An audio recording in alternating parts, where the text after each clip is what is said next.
J'aime bien ce bureau, moi. Monsieur le Président, bonsoir. Bonsoir. Merci de nous accueillir avec Arlette Chabot. Les événements se sont succédés depuis votre dernière intervention télévisée, c'était le 20 septembre dernier. Il y a eu la grève qui a suivi la réforme des 6 régimes spéciaux de retraite, et puis il y a eu les violences urbaines du début de la semaine. Donc, et puis évidemment, il y a les attentes, pour ne pas dire les impatiences des Français sur le pouvoir d'achat. Alors on va vous interroger chronologiquement, peut-être sur ce qui vient de se passer, c'est-à-dire sur ces violences urbaines.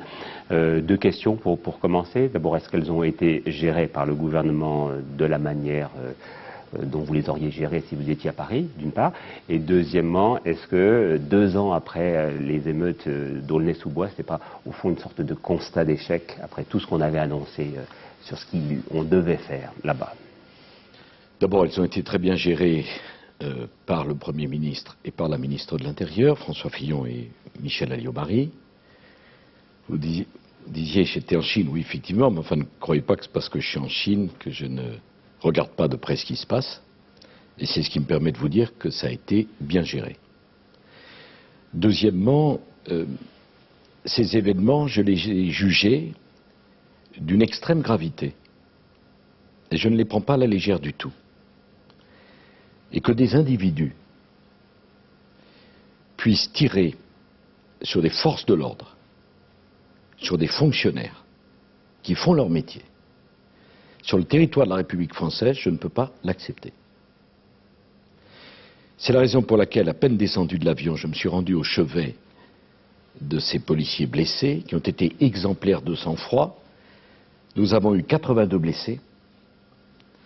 Je pense particulièrement à un fonctionnaire de police, jeune, courageux, qui a perdu un œil,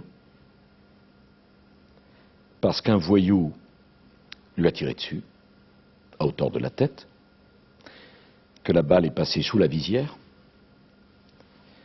Je pense à ce commissaire de police extraordinaire que j'ai vu avec sa femme enceinte à ses côtés, qui a été lynché à coups de barre de fer. Et je veux dire de la façon la plus solennelle que j'ai fixé un objectif de résultat, nous retrouverons les tireurs. Et ça vous inquiète, cette haine de la police qui monte? C'est pas une haine de la police, c'est pas une haine de la police, ce sont des individus qui sont des voyous, déstructurés, qui sont prêts à tout, qui sont des trafiquants. Nous les retrouverons un par un. Et pour eux, ça sera la cour d'assises. Parce que tirer sur un fonctionnaire, ça s'appelle un crime, une tentative d'assassinat. Et je ne suis pas décidé à accepter cela. Nous avons mis tous les moyens de la police scientifique et technique. Les forces de police auront les moyens qu'il faut, le temps qu'il le faut, pour les retrouver. Ça ne peut pas rester sans conséquence. Et je le dis d'ailleurs aux fonctionnaires de police. On est passé à 2 doigts du drame. J'ai rencontré l'un des policiers qui a été blessé, 18 plombs dans le corps, un autre qui en avait un logé sur la pommette, et celui-ci m'a dit qu'il avait le tireur dans son viseur. Il aurait pu tirer. On aurait pu avoir un drame. Ça n'a rien à voir avec ce drame des 2 jeunes qui ont perdu la vie à 15 ans à la suite de l'accident de moto que l'on connaît, pour lequel j'ai d'ailleurs demandé qu'il y ait une instruction pour que la justice puisse passer, que la vérité puisse être révélée et pour que chacun s'apaise. Ça n'a rien à voir avec un problème social. Je ne vois pas au nom de quoi tirer sur des policiers, lyncher un commissaire de police, ça amène en quoi que ce soit à améliorer la situation sociale. Et moi, je ne répondrai pas à cela en donnant plus d'argent ou plus de moyens. On donnera plus de sanctions à ceux qui ont fait cela. Mais cela dit, il y a un plan qui est toujours prévu et qui sera annoncé en janvier. Naturellement. Et Fadela Amara l'annoncera. C'est un plan qui sera fondé non pas sur la rénovation des bâtiments. On a déjà beaucoup fait. Il faut arrêter de dire que rien n'a été fait. Beaucoup a été fait. Et les Français sont en train de se demander ce qu'on a fait de leur argent, de l'argent de leurs impôts. Beaucoup a été fait. Ce qu'on fera, c'est qu'on investira au maximum sur les personnes, parce que moi je veux qu'on soit plus généreux pour ceux qui veulent s'en sortir, avec un droit à la formation pour trouver un emploi et pour vivre de son travail, et qu'on soit plus sévère à l'endroit de cette infime minorité qui se comporte de cette manière. Alors, un constat d'échec, écoutez, qu'est-ce qui s'est passé? Pendant des décennies, on a fermé les yeux. Et ça fait simplement que depuis quelques années qu'on réagit. La République ne cédera pas un pouce de terrain. Voilà ce que j'ai pensé de ces événements. Voilà la réponse que nous allons leur apporter.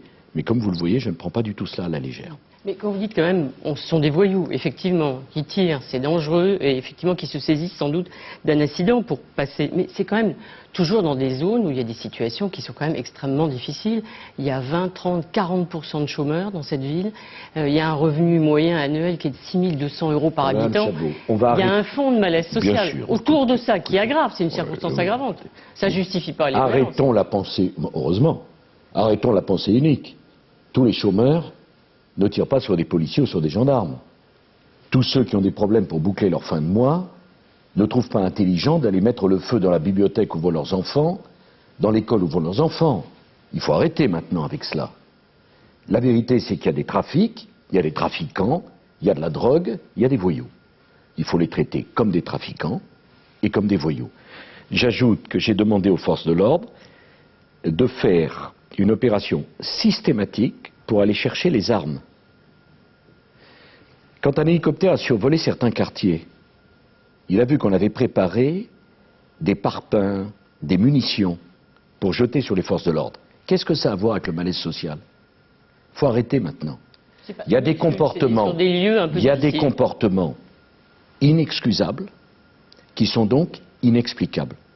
Quand on veut expliquer l'inexplicable, c'est qu'on s'apprête à excuser l'inexcusable. Pour le reste, il y a un malaise social, il y a une immigration qui pendant des années n'a pas été maîtrisée, des ghettos qui ont été créés, des personnes qui ne se sont pas intégrées.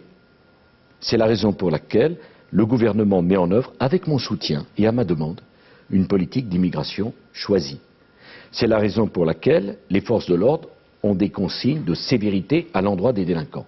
Et c'est la raison, enfin, pour laquelle Mme Fadela Amara, en qui j'ai toute confiance, fera un plan spécifique pour ceux qui, dans ces quartiers, et ils sont l'immense majorité, veulent s'en sortir. C'est à la glandouille, comme elle l'a dit un peu. Oui, mais comment on peut s'en sortir? Écoutez, on ne peut pas s'en sortir si on reste couché chez soi jusqu'à midi.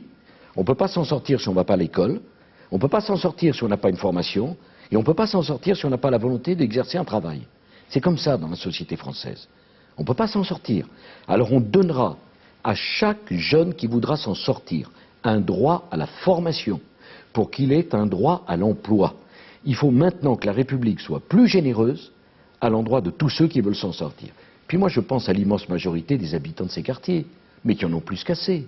C'est eux les premières victimes.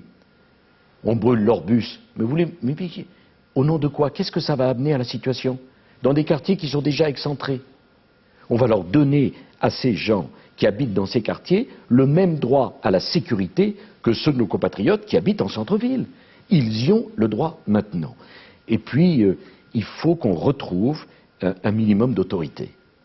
Il y a aussi la faillite... Vous-même, quand vous étiez ministre de l'Intérieur, et malheureusement, ça ne change pas beaucoup. Monsieur Poivre, je ne pense pas que ça ne change pas beaucoup, puisque désormais, la République ne recule pas. Pendant des années, il faut dire la vérité aux Français. Les forces de l'ordre ont évité un certain nombre de quartiers. Et on a acheté une forme de paix en laissant les trafiquants trafiquer. Et on peut me faire beaucoup de reproches, sauf celui d'avoir menti aux Français sur la gravité de la situation dans les quartiers. Et comment pouvez-vous penser qu'on peut arranger ça, qui est la marque d'un laxisme de 30 ou 40 ans, simplement en 6 mois de présidence de la République, ou en 4 années de ministère de l'Intérieur, où je n'ai cessé d'ailleurs de demander des moyens sur une nouvelle législation. Et Dieu sait qu'à chaque fois, ça a provoqué des cris d'orfraie. Je pense sur les récidivistes.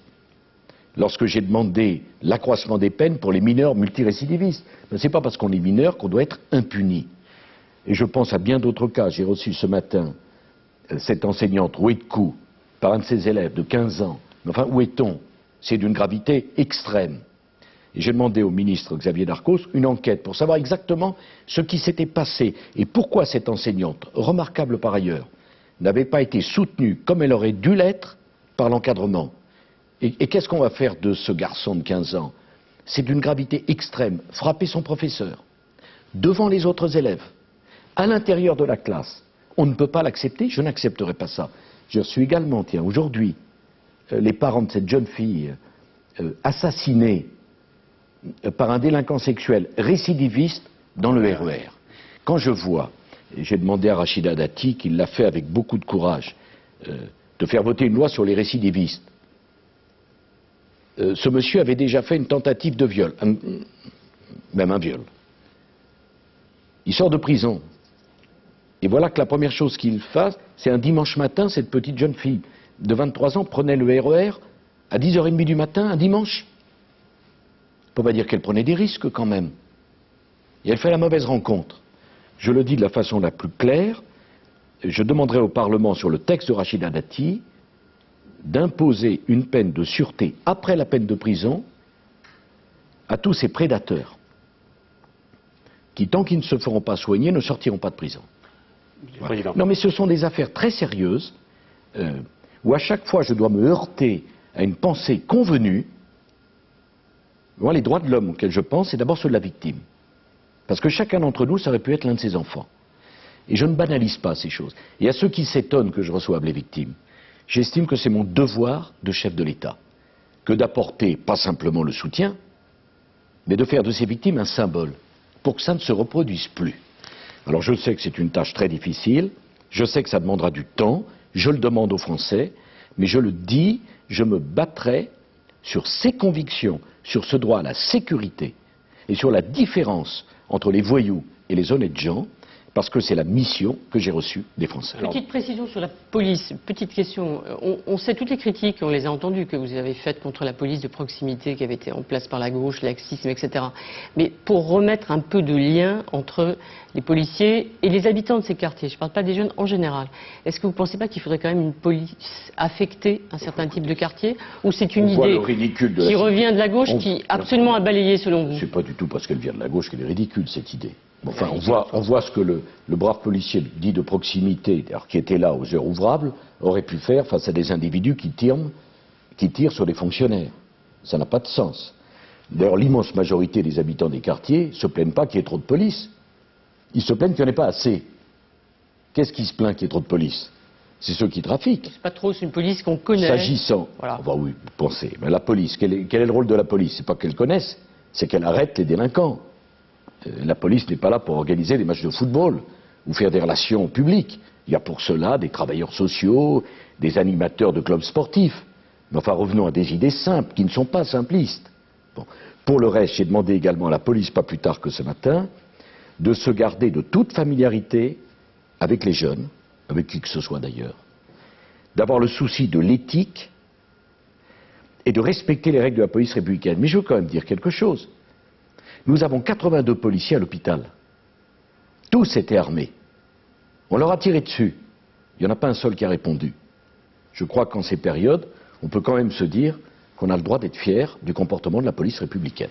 Deuxième gros événement de ces dernières semaines, les retraites, avec tout d'abord la réforme des régimes spéciaux, les grèves que l'on a vues. Est-ce que la prochaine étape maintenant, c'est l'augmentation de la durée des cotisations pour tout le monde?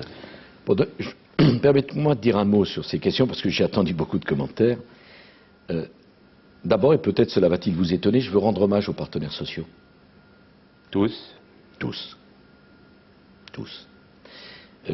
François Fillon, Xavier Bertrand et moi-même, on a travaillé main dans la main pour essayer que le dialogue puisse prévaloir.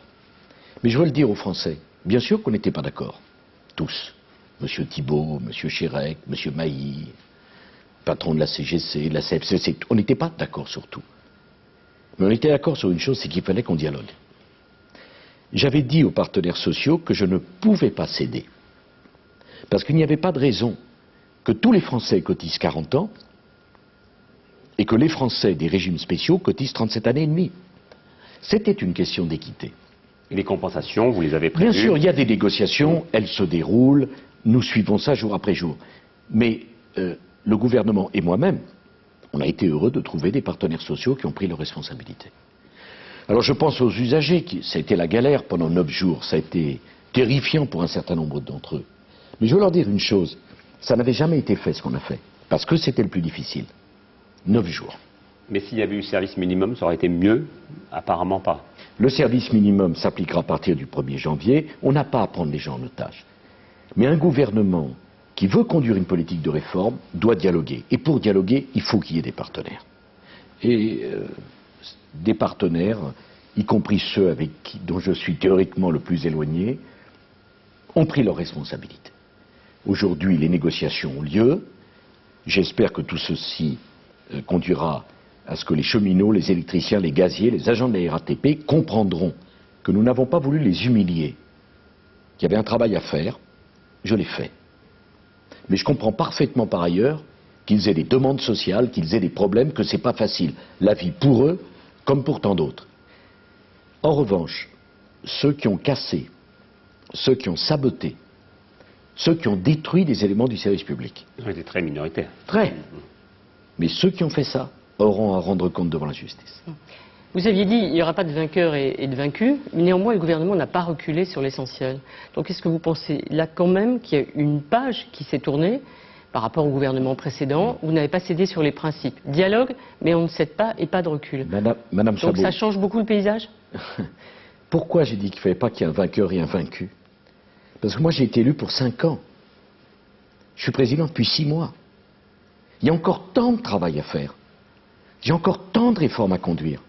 Il y a encore tant de problèmes où on attend de moi des solutions. Le but, c'était pas de faire les régimes spéciaux, de sortir avec des syndicats exsangues, un gouvernement prétendument triomphant, et qu'est-ce qu'on fait après? On se regarde pendant 4 ans en disant j'ai gagné, toi tu as perdu? Mais c'est pas comme ça qu'on conduit un pays. Mais c'est pas comme ça qu'on...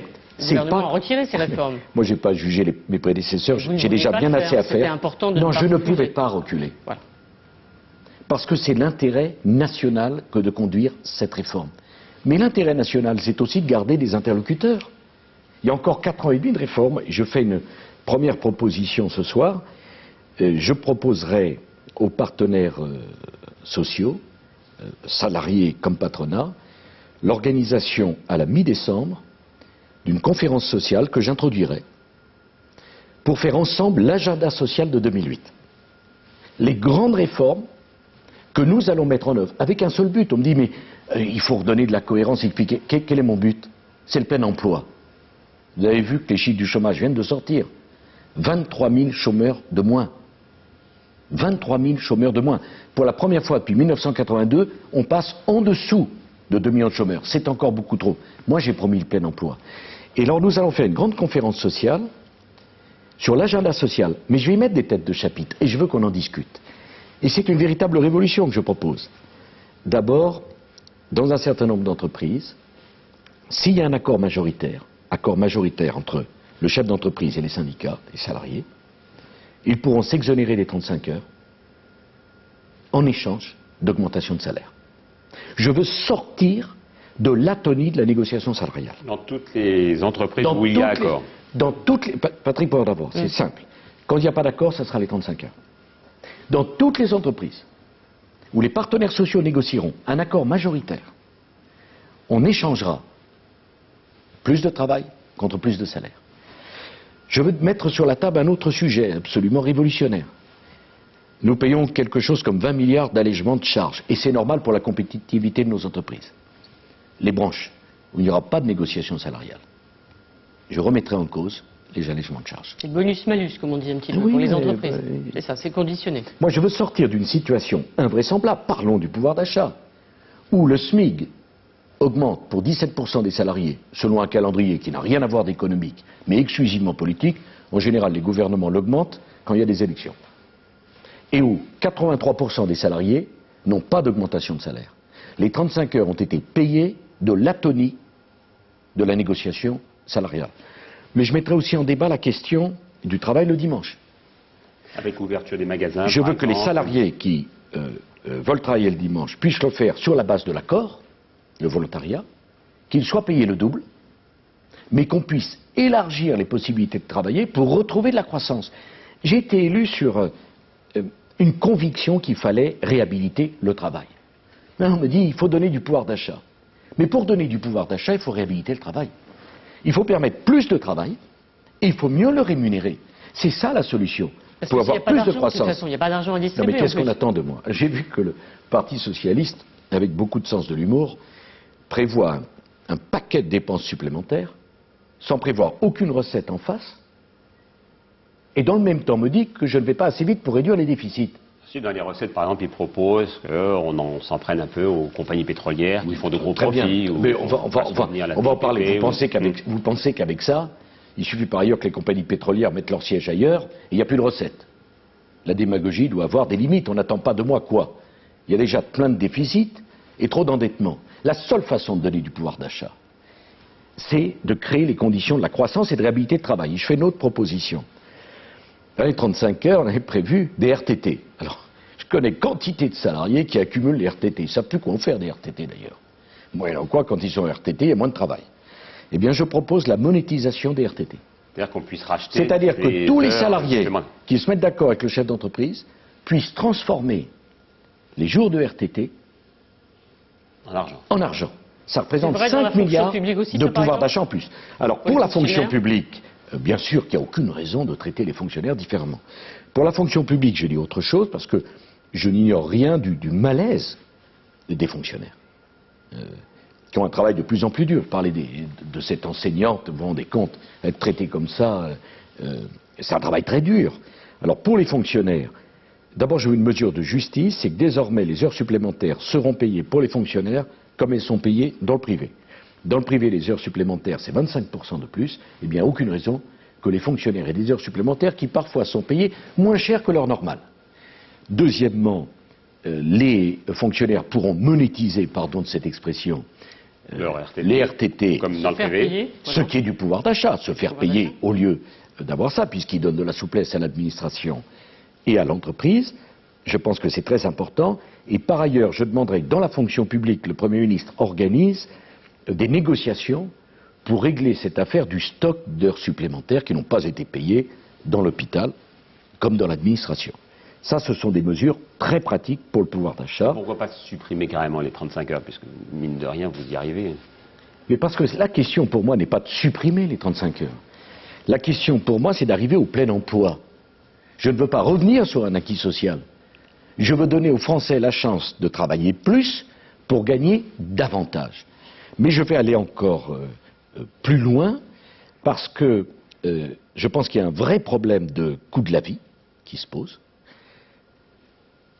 Les gens qui font leurs courses voient parfaitement que la vie a augmenté beaucoup plus vite que n'augmentent leurs revenus. Et l'INSEE leur dit le contraire. C'est la raison pour laquelle je demande qu'on crée un indice du pouvoir d'achat qui corresponde enfin à la vie quotidienne des Français. C'est avec les nouvelles dépenses, notamment, ou l'importance des nouvelles dépenses. Mais bien ça sûr. change. Et pour que les Français aient le sentiment qu'on ne se moque pas d'eux. Et quand ils entendent qu'il n'y a plus d'inflation ou qu'il n'y a pas d'augmentation des prix, qu'ils le constatent dans les bacs du supermarché et non pas qu'on leur raconte des fariboles. On a tout intérêt à faire la vérité et à faire la clarté sur cette question. Mais je veux également engager une grande discussion avec la distribution. Car aujourd'hui, nous sommes dans un système qui ne me convient pas. Les producteurs et les petites entreprises ne sont pas rémunérés au prix de leurs produits et les consommateurs ne retrouvent pas les efforts qui sont demandés aux producteurs. Et donc je veux aller très loin, indépendamment du texte qu'a fait voter à l'Assemblée M. Châtel sur la négociabilité, je veux aller très loin pour qu'on obtienne la baisse des prix dans nos grandes surfaces. Mais quand vous étiez au budget, vous le demandiez déjà, il vous avait dit oui, et puis finalement, rien ne s'est dépassé. Monsieur Pardon, d'abord j'étais pas au budget, j'étais ministre des Finances, à l'époque, c'était en 2004, on a eu 3,5% de baisse des prix. Alors c'est d'autant plus nécessaire qu'on a en plus la hausse des matières premières. Mais pendant qu'on y est, je pense également à un autre poste de dépense des Français, qui est le logement. Et sur le logement, je vais proposer deux changements importants et qui donneront du pouvoir d'achat immédiatement. D'abord, quand vous êtes locataire, ça m'a toujours frappé, on vous indexe vos loyers sur l'indice des prix à la construction. Comme les matières... opaque, d'ailleurs. Oui, mais comme les matières premières augmentent, le prix des loyers va augmenter, beaucoup plus que les revenus des locataires. Eh bien, je demande que l'indexation ne se fasse plus sur l'indice des prix à la construction, mais l'indice des prix tout court. Sur l'inflation. Ce qui permettra de diviser par 2 l'indexation et la hausse. Enfin, je faisais la remarque, un jeune couple, quand il prend un appartement, il doit payer le premier mois d'avance. Il doit payer 2 mois de garantie. Ça fait 3 mois. Et il doit en plus fournir bien souvent une caution. J'ai demandé au Premier ministre et à la ministre du Logement de conduire des négociations pour que d'abord, au lieu de 2 mois de garantie, ça ne soit plus qu'1 mois. Et deuxièmement, je souhaite qu'on ne demande pas de caution. Qu'on fasse une mutualisation publique qui permette de ne pas demander une caution. Tout ceci, ce sont des mesures extrêmement concrètes. Qui pourraient rentrer en vigueur à quel moment? Mais qui vont rentrer en vigueur dès le début d'année. Enfin, je pense qu'il faut débloquer les fonds de participation. Un plafond sera déterminé, peu importe, 10 000 euros, je crois, pour qu'on puisse... Ça représente quand même 12 milliards d'euros. Mais c'est pas dans toutes les dans entreprises. Les 6 mois qui viennent, mais j'y vais venir, dans les 6 mois qui viennent, pour remettre du carburant dans la croissance française et du pouvoir d'achat. Dans les entreprises de moins de 50 salariés, comme vous le dites très bien, il n'y a pas de participation. Eh bien, dans ces entreprises, je souhaite que toutes les entreprises qui donneraient une prime à leurs salariés, puisqu'il n'y a pas de participation, ça puisse être défiscalisé de cotisations sociales. Vous voyez, ce que j'essaye de faire, c'est de redonner du carburant à la croissance française. Depuis que je suis élu, il y a quand même 92 000 chômeurs de moins. Alors on dirait, c'est pas grâce à vous, peut-être. Mais s'il y en avait eu 92 000 de plus, on dirait c'est à cause de vous. Donc je ne peux pas être celui qui perd la bataille, et quand la bataille progresse, pas être celui qui la fait progresser. Je veux réhabiliter le travail et répondre de cette façon au problème du pouvoir d'achat des Français. Mais est-ce qu'on peut décréter tout seul la croissance au milieu d'un environnement international? C'est vrai que vous le dites à chaque fois, vous nous l'avez dit la dernière fois, d'ailleurs j'irai le chercher, le point de croissance supplémentaire. Mais vous cherchez, mais vous n'êtes pas seul, quand on est dans un environnement international un peu compliqué. Mais en même temps, vous m'interrogez, 1 heure après la publication de l'analyse, c'est le 2e mois consécutif où la France diminue le nombre de ses chômeurs de plus de 20 000, 23 000 ce mois-ci. Si on était resté les bras croisés, moi je me souviens de la polémique au mois de juillet, quand le texte, les mesures fiscales ont été votées. On a dit, oh là là, quelle erreur, il fait une politique du pouvoir d'achat alors qu'il faudrait faire une politique de l'offre sur la compétitivité des entreprises. Voilà, 3 mois après, on me reproche le contraire. Elles ont été utiles, ces mesures fiscales? Oui, elles ont été utiles, et je vais m'en expliquer. Sur la dizaine de milliards... Vous traitez comme un boulet le paquet fiscal. Voilà, on dit c'est terrible, il a mangé toutes ses marges de manœuvre, le président et le gouvernement, et maintenant il a fait les cadeaux aux riches. Alors voilà ce qui se dit. Mais je sais pas, oui, ça c'est encore un argument de... ce qu'ils disent, oui, bien sûr, avec difficulté d'ailleurs. Je vois que c'est un argument de très bonne foi. Qu'est-ce qu'on a fait avec cette dizaine de milliards mobilisés? J'ai voulu qu'on puisse donner davantage d'heures supplémentaires. On me dit ça marche pas, mais c'est invraisemblable. Le texte sur les heures supplémentaires s'applique depuis le 1er octobre. Mais les chefs d'entreprise disent que c'est un peu une usine à gaz. J'y viens. Depuis le 1er octobre, ça s'applique. Nous sommes au mois de novembre. Alors vous pensez de spécialistes qui peuvent, en 1 mois et demi, juger que ça marche ou ça marche pas. Il y a 900 millions d'heures supplémentaires. C'est 5 milliards d'euros qui ont été donnés aux salariés. Et ceux qui font le plus d'heures supplémentaires, c'est les ouvriers et les salariés les plus modestes. Est-ce que ça, c'est un cadeau aux riches? Et puis 2,5 milliards que nous avons mis pour quoi faire? Pour que tous ceux qui achètent un logement puissent déduire jusqu'à 40% des intérêts d'emprunt. C'est un cadeau aux riches? De ne pas être obligé de payer des impôts sur les intérêts qu'on verse à sa banque. Mais au nom de quoi c'est un cadeau aux riches? Et puis j'ai mis un peu d'argent également pour que toutes les successions moyennes et modestes soient exonérées d'impôts sur les successions. C'est un cadeau aux riches? Quand on a travaillé toute sa vie, de devoir en plus payer un impôt parce qu'on laisse à ses enfants le produit d'une vie de travail? Ah ben on n'a pas la même conception que les riches. Je sais qu'en son temps, M. Hollande avait dit qu'il n'aimait pas les riches. Il les fixait à se gagner plus de 3 000 euros par mois. Il ne doit pas s'aimer lui-même alors. Non mais quand même, il y a un minimum, me semble-t-il, de bonne foi à avoir. Et c'est en train de marcher. Alors bien sûr qu'on s'est pris, et ce n'est pas une bonne surprise, la crise des subprimes. Qui n'est pas terminée d'ailleurs. Qui n'est absolument pas terminée. Écoutez, la hausse du pétrole, c'est extraordinaire. Quand j'étais ministre des Finances en 2004, le baril de pétrole était à 42 $. Il est à près de 100. La baisse du yuan, l'euro qui monte à... $1,50 pratiquement. Pas pratiquement, quasiment, oui, exactement. $1,50. Mais, M. Poivre d'Arvor, ces difficultés-là, si je n'avais pas eu celles-ci, j'en aurais eu d'autres. Et de toute manière, on ne m'a pas élu pour dire, écoutez, excusez-moi, il y a des problèmes aux États-Unis, je ne peux rien faire. Il y a des problèmes en Chine, je ne peux rien faire. Je reviens de Chine. On ramène pour l'industrie française 20 milliards d'euros de contrats. Mais ça, c'est du travail pour nos usines. Parce que moi, j'ai promis que je ne laisserai pas tomber les usines dans notre pays. Je pars en Algérie. Je vais ramener encore des contrats pour aider nos usines. Parce que le rôle du président de la République, c'est d'être derrière les entrepreneurs de France. C'est de les aider. C'est d'aller chercher la croissance.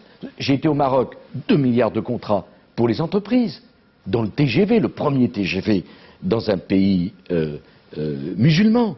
Donc je me bats sur tous les fronts pour faire les réformes en France avec les partenaires sociaux, pour qu'on soit plus compétitif, pour revaloriser et réhabiliter le travail, pour avoir plus de croissance et donc moins de chômeurs. Mais qu'est-ce qu'on attendait de moi? Qu'est-ce qu'il fallait que je fasse d'autre? De surcroît, on investit dans l'université, dans la recherche. Nous allons mettre 1 milliard d'euros de plus chaque année pendant 5 ans sur le budget de l'université. Mais je vous annonce autre chose. Nous allons vendre 3% d'une grande entreprise publique française, EDF, pour faire un plan d'investissement de 5 milliards dans nos universités, pour doter nos universités des plus beaux campus, pour que les étudiants puissent travailler dans des locaux dignes de ce nom, pour avoir des logements dans les cités universitaires. C'est pas possible qu'on continue comme ça. On a fait voter la loi sur l'autonomie des universités. Nous voulons les meilleures universités du monde en France. Voilà ce qu'on essaye de faire. Le tout en 6 mois. Aujourd'hui, les étudiants, c'est qu'ils n'ont pas bien compris la réforme, à votre avis? D'abord, c'est une curieuse conception que ça consiste à faire grève quand on est étudiant. On peut être mécontent, mais enfin, théoriquement, on ne fait pas grève dans l'université. C'est pas prévu, en tout cas, le droit de grève n'est pas... Mais enfin, bon, passons. Le mécontentement a toujours existé. Ça, c'est autre chose. Le mécontentement peut exister, bien sûr. Mais enfin... Ceux qui bloquent, ils n'ont pas compris la réforme, à votre avis, donc? Enfin, je ne suis pas sûr que ceux qui ont bloqué... D'abord, la notion de blocage est parfaitement inadmissible. Et je généraliserai la question du vote à bulletin secret. Une minorité n'a pas à bloquer.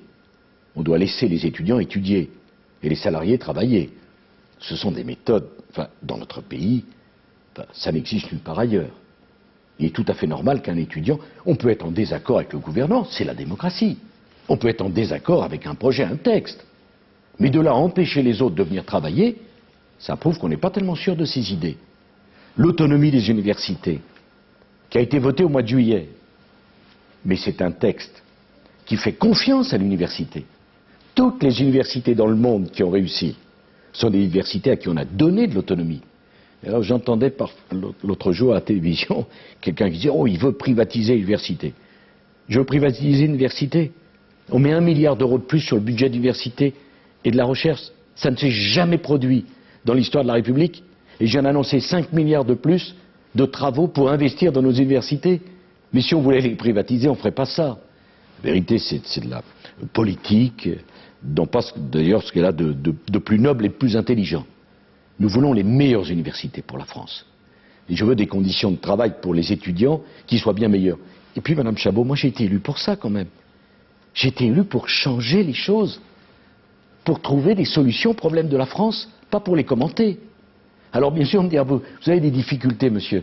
Ah oui, mais je regarde, vous savez, Gordon Brown a des difficultés, Angela Merkel a des difficultés. Toutes les personnes qui essayent de faire des choses ont des difficultés. Ça veut dire que vous n'allez évidemment pas ralentir le rythme des réformes que vous voulez engager. Je crois même qu'on va les accélérer. Et dans la conférence dont vous nous parlez, vous en annoncerez d'autres réformes? Bien sûr, je veux qu'on travaille sur quelque chose qui me tient très à cœur, d'ailleurs qui tient à cœur au Premier ministre, et il a bien raison. Comment se fait-il que la législation sociale française, vous en parliez vous-même tout à l'heure, soit la plus complexe et théoriquement la plus protectrice, et que les salariés ne se soient jamais sentis en tel état de précarité, et que les chefs d'entreprise ne soient jamais sentis aussi contraints? Je veux qu'on sorte de cela. Comment peut-on faire? Et ça sera l'un des objets de cet agenda social que je vais négocier avec les partenaires sociaux.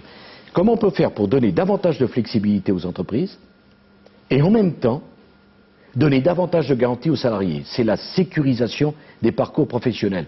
Qu'une femme ou un homme de 45 ans qui se trouve au chômage ait le droit à la formation, qu'on ne le laisse pas tomber, qu'on puisse généraliser le contrat de transition professionnelle qu'avait expérimenté Jean-Louis Borloo, qui permet, vous savez, à un salarié licencié pour des raisons économiques de ne pas être au chômage, d'avoir un contrat avec l'État, d'avoir une nouvelle formation pour trouver un nouvel emploi. C'est ça qu'on va négocier avec les partenaires sociaux. J'ai conscience que ce sont des changements considérables. Mais je demande aux Français de réfléchir à ça. Il y a une dizaine de pays en Europe qui ont plein emploi, pas nous. Comment ça se fait? On a, avec les 35 heures, choisi de travailler moins. Vous l'avez payé de votre pouvoir d'achat. Je ne veux plus qu'on mette les gens dehors à 52 ans ou à 53 ans, alors que dans le même temps, on leur dit de cotiser plus longtemps pour la retraite. Pourtant, c'est ce qui se passe encore dans les entreprises. Eh bien, ce n'est pas, ce n'est pas acceptable. Je ne veux plus que les jeunes aient tant de difficultés à trouver des emplois. Mon rôle, c'est de porter les changements pour qu'on fasse aussi bien que les autres. Il n'y a pas de fatalité à l'échec. J'ai été élu pour cela. Écoutez, je sais où je vais. Je l'ai dit aux Français. Je veux le faire avec beaucoup de détermination, Mme Chabot, tranquillement. Mais je ne renoncerai pas, je ne reculerai pas. Jamais le président Sarkozy se dit Nicolas Sarkozy, candidat, a fait un peu trop de promesses, je vais avoir du mal à les tenir. Alors, interrogez-moi sur les promesses que je ne pourrai pas tenir. Non, je vous demande, c'est vous qui regardez. Vous vous dites, bon, je fais une réforme, vous dites, je vais au contraire peut-être même les accélérer. Chabot, vous dites pas, là, j'ai pas bien mesuré les difficultés. Madame Chabot, j'ai beaucoup réfléchi à mon projet de campagne. J'ai pris tous les risques. Dans le débat qui nous a occupés avec Madame Royal, j'avais dit que je ferais la réforme des régimes spéciaux. Et je savais parfaitement que ça détournerait de moi des cheminots, des électriciens, des gaziers. Je l'ai dit. J'ai dit que je ne ferais pas la ratification du traité simplifié par le référendum. J'ai tenu. J'ai indiqué qu'il fallait travailler plus pour gagner plus.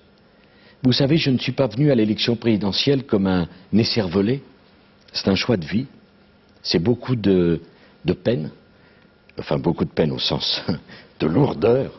La vie d'un président de la République est passionnante, mais elle est lourde. Je n'ai pas fait ça au hasard. J'ai beaucoup travaillé.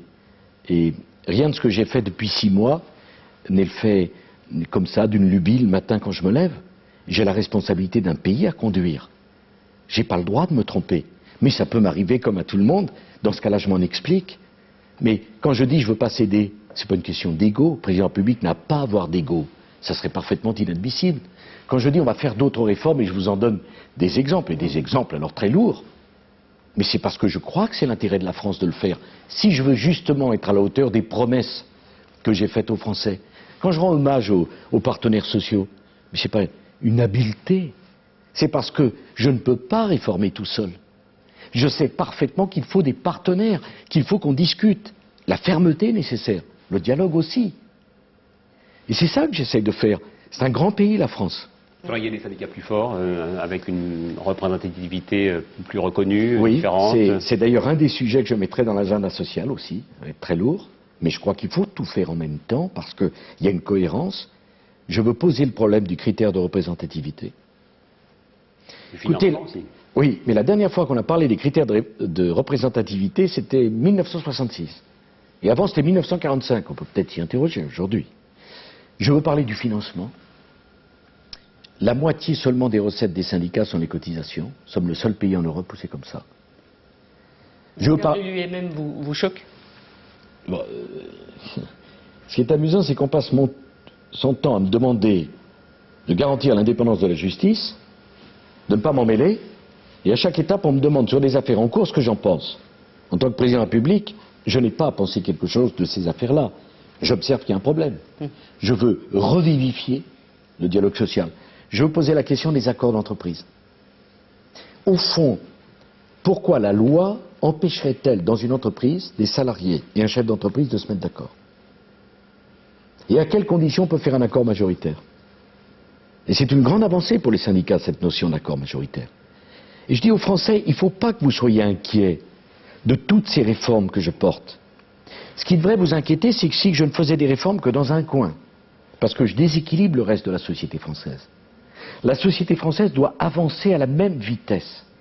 Je dois faire du quinquennat que vous m'avez confié un quinquennat utile pour le pays.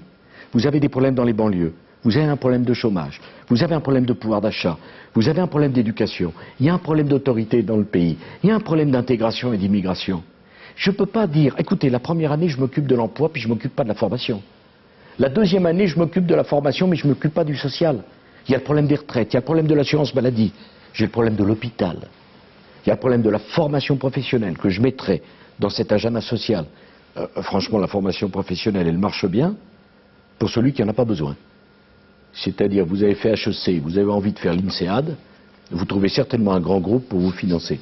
En revanche, vous êtes dans le textile, votre boîte ferme, vous n'avez pas de quoi apprendre un nouveau métier. C'est ça que je veux changer. On parlait tout à l'heure de problèmes judiciaires. Votre prédécesseur est poursuivi pour des faits qui remontent à longtemps. Est-ce que vous pensez qu'il doit siéger encore au Conseil constitutionnel?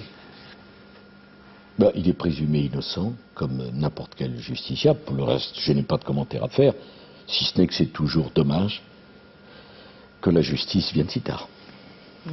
Sur l'Algérie, où vous allez partir, il y a eu des propos plus qu'étonnants de la part d'un ministre du président Bouteflika, qui parlait de lobby juif, qui vous incitait ou même vous demandait carrément la repentance pour tous les crimes du colonialisme, entre guillemets.